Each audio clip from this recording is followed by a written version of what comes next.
Ek sê sommer vir jou baie welkom en ek nooi jou om vir 'n oomblik sommer net dit wat jy beleef, dalk het jy al dit kon regkry om stadiger te beweeg.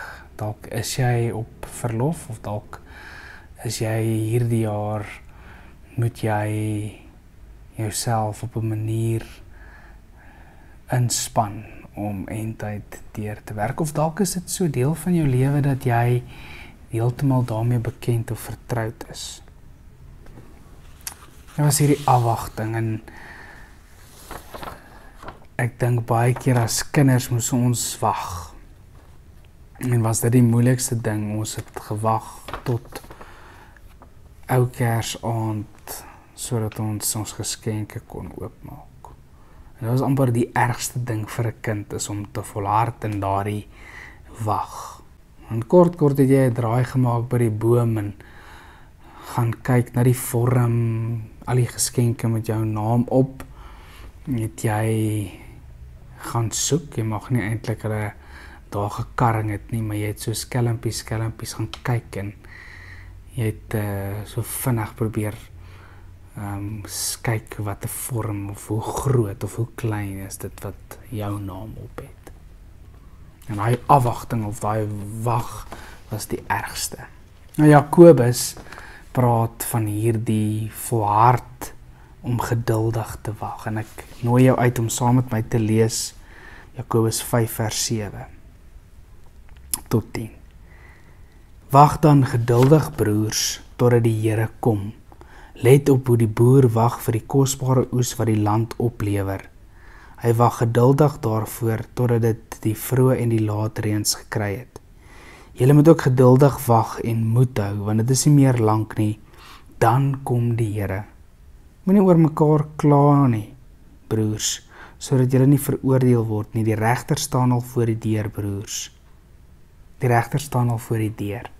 Broers, neem die profete wat in die naam van die Here gepraat het, as voorbeelde van lyding en geduld. Ons noem hulle geseënd omdat hulle volhard het. Julle het gehoor van die volharding van Job en julle het gesien waarop die Here dit laat uitloop het. Die Here is immers ryk aan barmhartigheid en ontferming. Jakobus nooi vir my en jou uit om geduldig te wag, amper met standvastige harte, want die Here se koms is naby.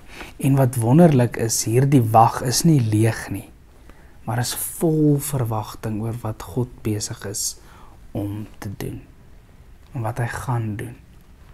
Dit is die wonderlike ook dat hierdie wag is nie verniet nie, hierdie wag is nie nutteloos nie, hierdie wag is nie leeg nie, maar dit is 'n standvastige, hoopvolle wag. Want dit is net soos wat daardie geskenke, wanneer jy die geskenkpapier van dit aftrek, is dit nie 'n leë dop of 'n leë boks, maar daar is iets daar binne, en dit is daai realiteit. Daar is hierdie belofte dat hierdie seun dit wat hy van plan is om te doen, gaan hy kom doen ook in sy wêreld. En daarom hierdie uitnodiging om standvastig vas te hou. 'n boer het geen waarborge nie. Wanneer 'n boer wag op die kosbare oes, hy plant met die vooruitsig, met die hoop dat dit sal reën en dat die reën genoeg sal wees en dat dit wat hy doen 'n groot oes sal oplewer. Wag dan geduldig. En is iets daarvan, iets in daardie wag wat hierdie tyd ook betekenisvol maak. Dalk is jy ook een van daardie ouens wat hou van so adventkalender en elke dag, partykeer, ek weet as ons as kinders wou, al die ander, agter elke venstertjie is daar sjokolade. Ons het 'n klomp vensters oopmaak voordat dit tyd was. En dit het amper, wanneer ons dit gedoen het, dan het hierdie hele afwagting amper sy krag verloor. Dan kan jy net sowel die kalender los en die sjokolade opeet, of vir jou sjokoladestaaf gaan koop en dit eet. Daar is iets daaraan om te wag en te sien hoe hierdie ook binne in my eie lewe ontvou. En mag die Here ook ons staal, ons gereed maak, ons in staat stel om op hom te wag. Miskien is dit vir jou moeilik om te wag. Miskien verkeer jy in 'n moeilike omstandighede en jy beleef hoe jy al vir so lank vra dat die Here vir jou iets van hierdie realiteit van 'n hoopvolle toekoms, van sy vrede sal laat deurbreek.